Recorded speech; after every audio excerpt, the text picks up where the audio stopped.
Si berondong tampan mengejar cinta. Episode 8. Demi wanita pujaan hati.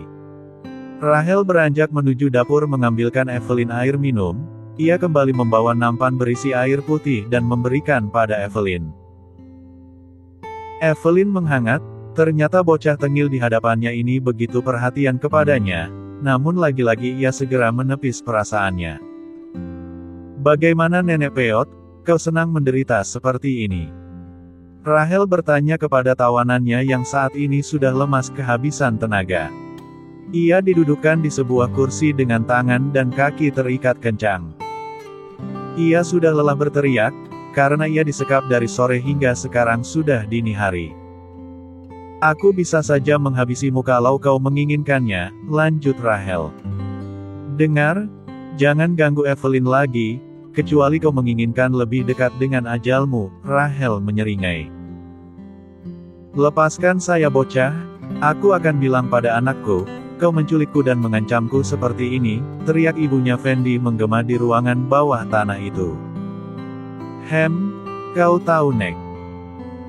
Kau termasuk orang yang beruntung dari sekian banyak orang yang ingin mendengar suaraku, jadi mari kita bermain dan akan kubuat kau selalu mengingat hari ini. Kini Rahel sudah mengambil pisau tumpul dari lemari peralatannya.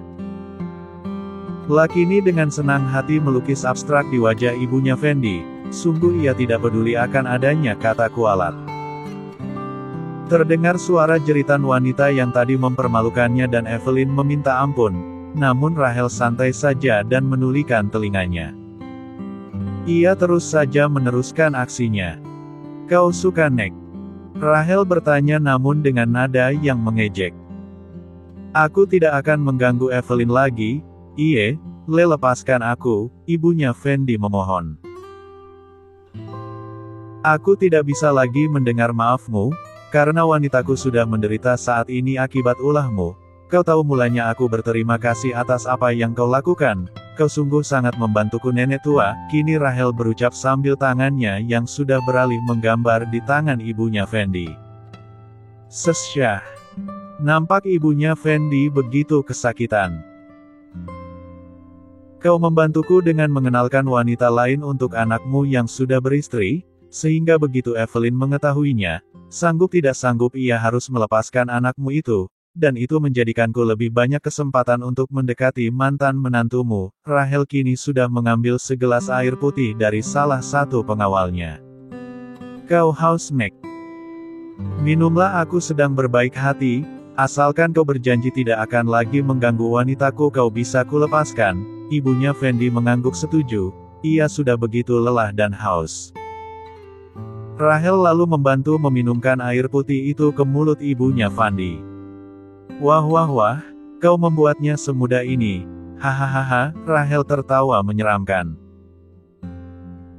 Kau sama sekali tidak curiga padaku, aku yang begitu jahat telah menculikmu ini mana mungkin begitu baik padamu memberikan air putih itu cuma-cuma. Rahel terus saja tertawa, tawanya menggema di ruangan itu membuat semakin menyeramkan saja.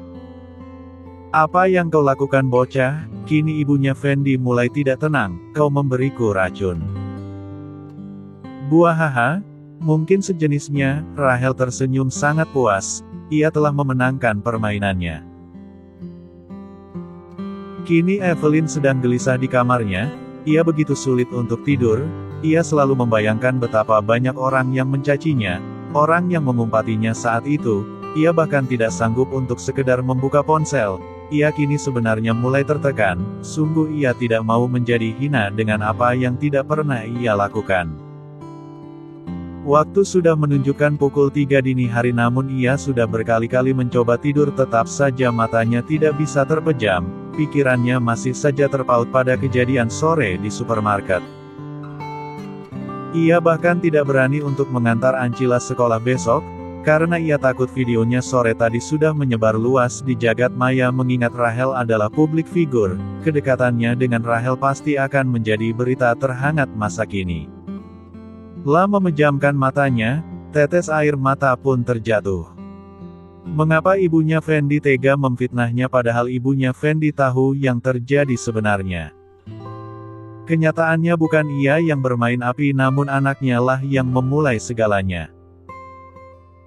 La tidak menyangka lelaki yang menunggu jandanya Evelyn adalah pewaris keluarga yang sangat berpengaruh di negara ini, dan sayangnya ia harus berurusan dengan orang sekejam itu akibat ulahnya sendiri.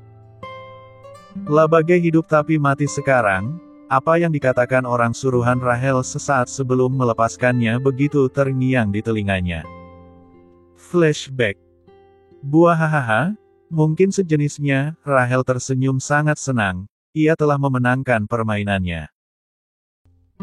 Tolong, aku tidak akan lagi mengganggu Evelyn, aku tidak ingin mati, Ibu Fendi kembali memohon karena hanya itulah yang bisa ia lakukan sekarang. Namun sayangnya Rahel bukanlah orang yang baik, tanpa memikirkan kesehatan jantung orang tua di depannya ini ia terus saja bermain-main. Namun Rahel tidak menanggapinya, ia pun berlalu dan ingin keluar dari ruangan itu. Urus dia, ucap Rahel kepada Aldi. Lalu Rahel pun pergi. Kini Aldi hanya bisa menghela nafas, ia yang masih memiliki hati harus membuang rasa kasihannya sesama manusia. Aldi mulai mendekati tawanan tuan mudanya itu, sikapnya sudah berubah dingin mengikuti tuan mudanya. Ia harus melakukan itu. Dengarkan saya baik-baik wanita tua, Tuan Muda Rahel tidak ingin menghabisi Anda karena ia belum puas melihat Anda hilang dari dunia ini begitu saja, sementara wanitanya masih sangat tersiksa sekarang, ia hanya memberi Anda obat yang dicampur dengan air putih tadi, ya semacam obat untuk Anda bersenang-senang, jelas Aldi. Maksudmu? Ibunya Fendi belum bisa mengerti sampai dengan obat untuk bersenang-senang. Apa maksud si bocah itu memberikannya obat untuk bersenang-senang pikirnya. Di dalam air putih tadi terdapat obat yang sudah disistem tersambung dengan pikiran Anda, maka jika Anda mengganggu Nona Evelyn maka dengan otomatis obat itu akan bekerja, itu akan membuat Anda berhalusinasi, merasa bersalah dan menjadi gila. Saya bukan ingin menakuti Anda namun Tuan Muda Rahel tidak pernah main-main dalam melumpuhkan rivalnya, termasuk apa yang Tuan Muda Rahel lakukan pada Anda, lanjut Aldi. Maka jika Anda ingin tetap hidup normal, jangan lagi mengganggu Nona Evelyn, bahkan memikirkan Anda membenci Nona Evelyn pun saya sarankan jangan, karena segala yang Anda pikirkan akan mempengaruhi cara kerja obat itu, Aldi menjelaskan lalu mulai membuka ikatan di tangan ibunya Fendi. Ingatlah baik-baik apa yang saya katakan ini, jika Anda tidak percaya silahkan Anda buktikan sendiri, tapi Anda harus siap menanggung resikonya. Dan ingat, jangan pernah menyinggung apa yang terjadi di sini pada siapapun, atau ucapkan selamat tinggal dengan hidup normal Anda. Aldi mulai berlalu, dan mendekati para pengawal keluarga Adrian. Kalian urus dia, perintah Aldi dan kemudian berlalu pergi. Baik Pak Aldi, para pengawal pun mulai melaksanakan tugasnya, mengantarkan ibunya Fendi kembali ke rumahnya. Flashback off. Kini ibunya Fendi masih merasakan begitu takut akan apa yang terjadi pada dirinya, bagaimana mungkin ia bisa membiarkan hidup Evelyn tenang, sementara kebencian telah mendarah daging padanya, namun ia masih sangat takut dengan apa yang dikatakan asisten pribadi bocah itu. Ia sangat lama berdiam diri, hidup segan mati tak mau, begitulah kondisinya.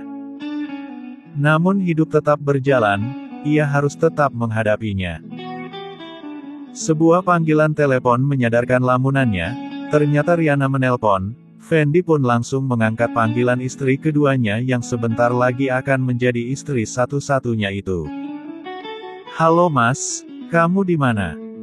Terdengar suara Riana dari seberang sana. Di rumah, kenapa?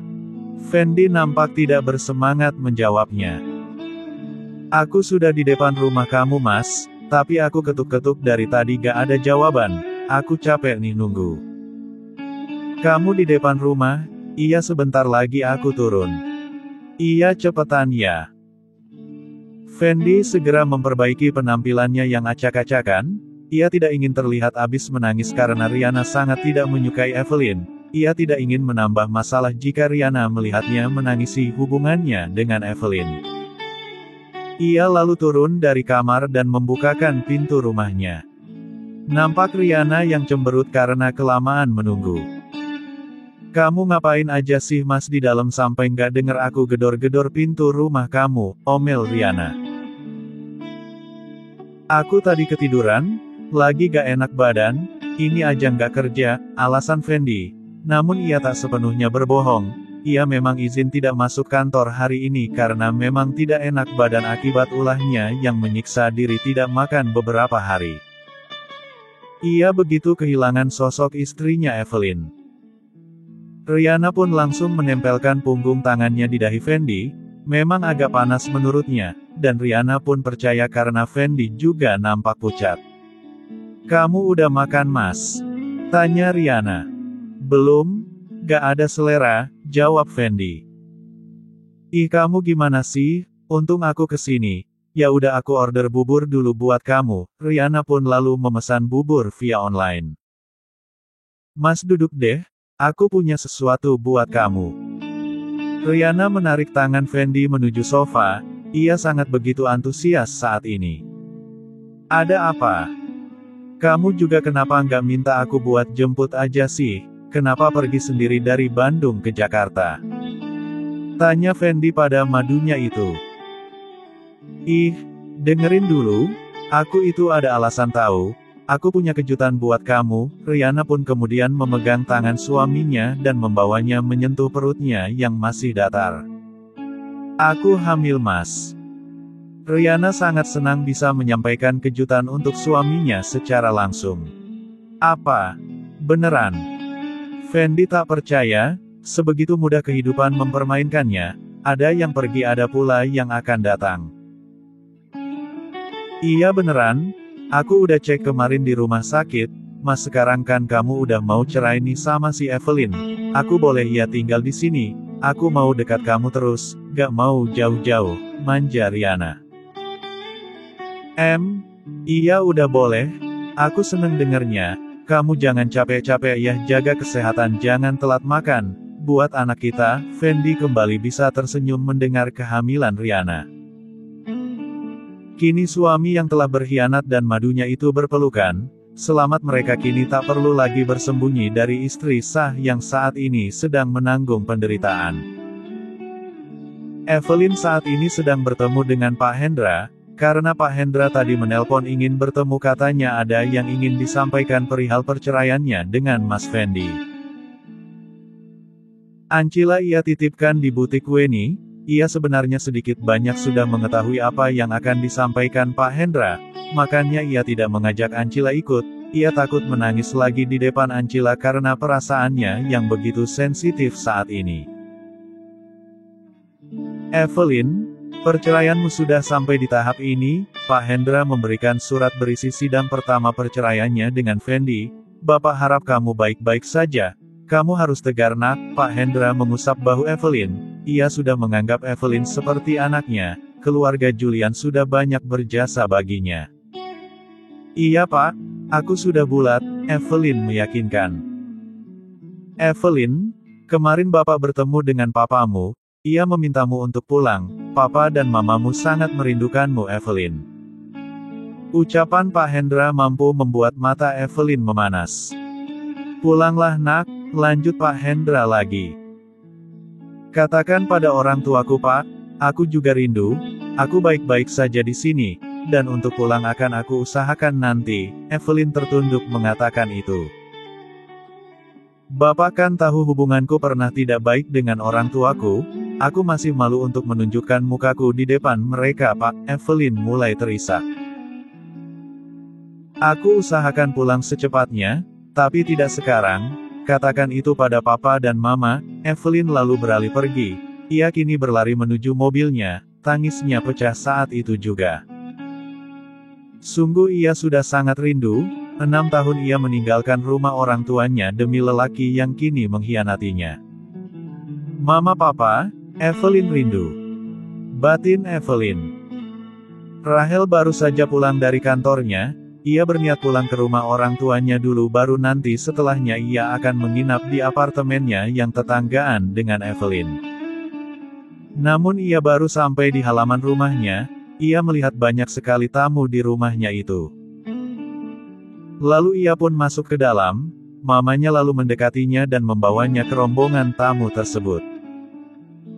Nampaknya tamu orang tuanya ini adalah salah satu rekan bisnis papanya, ia pun menurut dan duduk bergabung.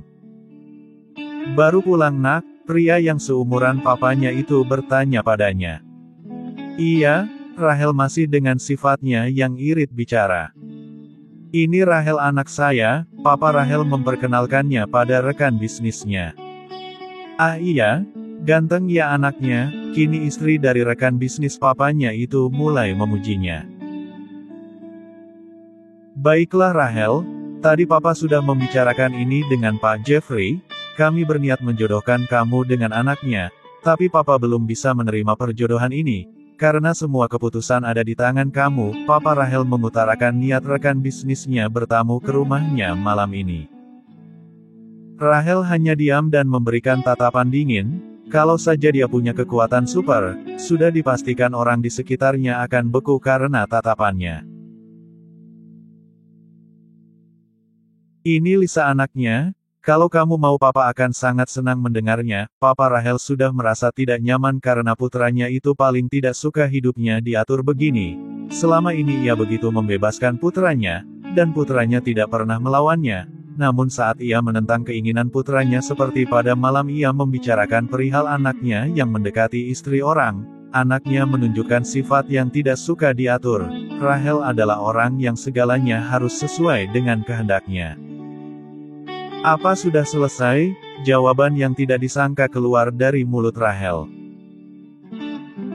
Rahel sayang, duduklah sebentar, kalau kamu tidak ingin jangan begini nak, setidaknya beri tanggapan kalau kamu menolak perjodohan ini.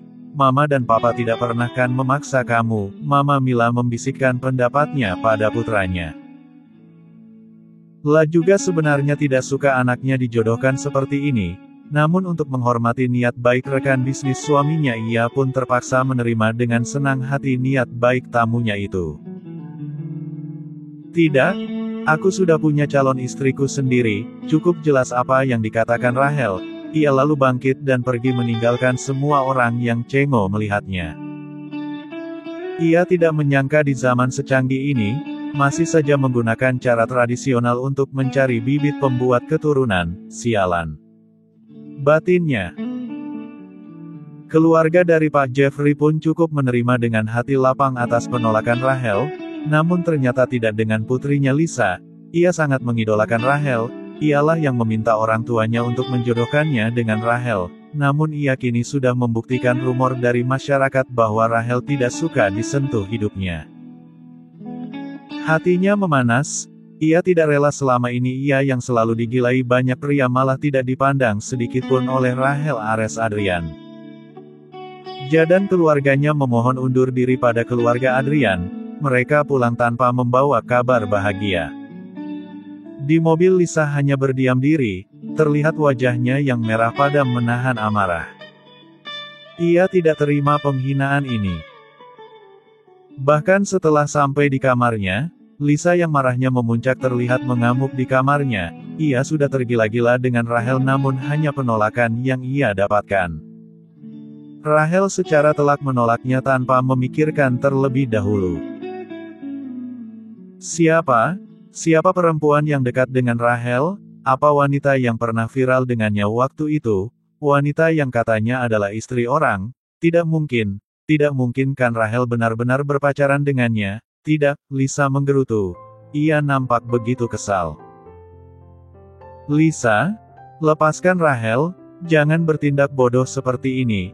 Masih banyak laki-laki lain di luar sana, Mama Lisa malah memarahi Lisa. Ia sudah menyangka Rahel akan menolak perjodohan ini. Ia sama sekali tidak menyalahkan Rahel. Lisa hanya memandang muak mamanya, karena sedari awal ia meminta orang tuanya untuk bertamu ke rumah Adrian menawarkan perjodohan dirinya dan Rahel. Mamanya itu sudah tidak setuju, padahal ia begitu menggilai Rahel. Namun ia tidak akan semudah itu untuk menyerah, ia akan memulai rencananya untuk mendapatkan Rahel secara paksa. Kamu mau kemana lagi nak? Mama Mila bertanya saat melihat putranya melewatinya seperti hendak pergi lagi. Hari ini aku akan tidur di apartemenku Ma.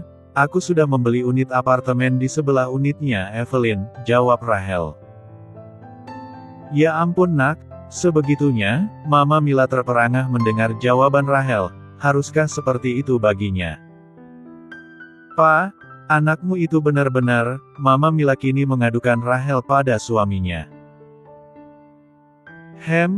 Biarkanlah Ma, ia baru sekali merasakan jatuh cinta. Lagian wanita itu juga sudah akan bercerai, sungguh di luar dugaan Rachel. Rachel langsung menoleh ke arah papanya karena tiba-tiba sang papa membelanya.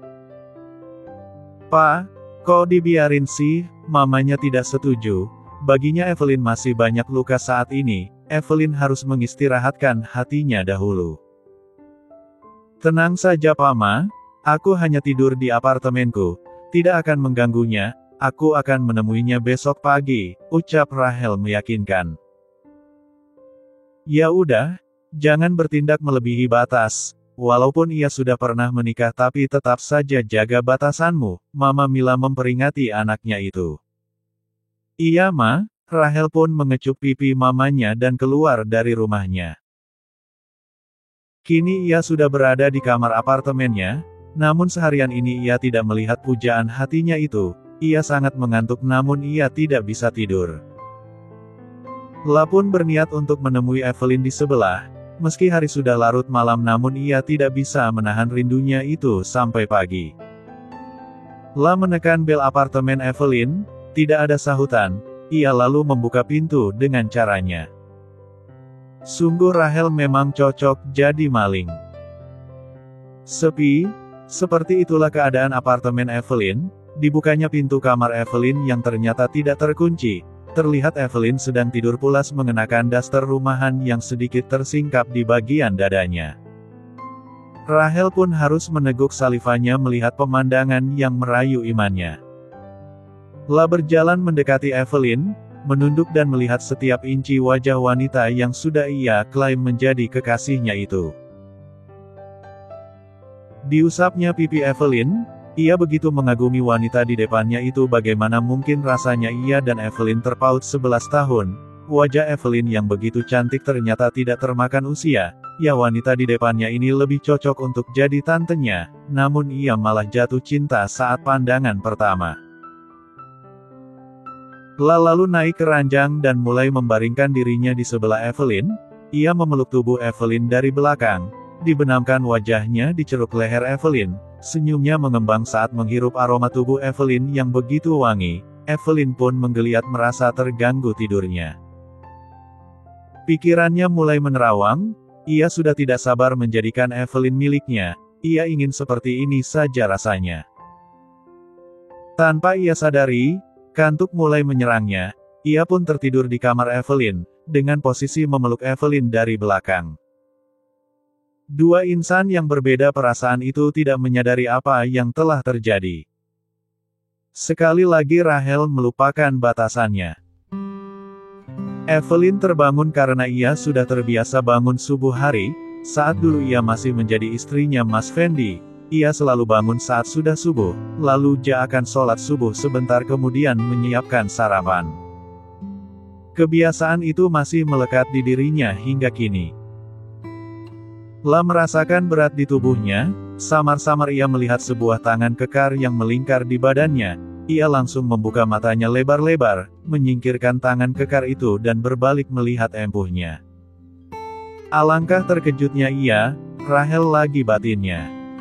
La pun membangunkan Rachel yang dengan tanpa dosa tidur di kamar orang tanpa permisi. Ia mengguncang kasar tubuh Rachel.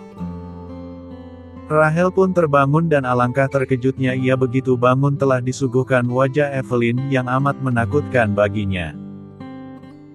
La meneguk salivanya saat ini, namun kali ini bukan tergoda oleh Evelyn tapi karena ia takut wajah Evelyn sudah seperti ingin mencabik-cabiknya. Tidak ada yang bisa ia lakukan, ia hanya bisa memberikan senyum termanisnya berharap Evelyn akan luluh seperti wanita pada umumnya, namun sayang itu tidak berhasil. Sudahlah, terima saja kalau malaikat pencabut nyawa ini mau marah, toh semuanya sudah terjadi, tetap saja aku yang menang. Hahaha, batin Rahel. Lakini mengubah ekspresi wajahnya menjadi santai, tampaknya Rahel yang tengil sudah kembali ke tubuhnya. Ya elah Bay, cuma peluk doang, belum aku buntingin, ucap Rahel dengan tanpa dosa, bahkan ia masih sempat mengedipkan matanya genit. Kamu. Evelyn begitu geram akan tingkah Rahel yang suka semaunya. Bersambung.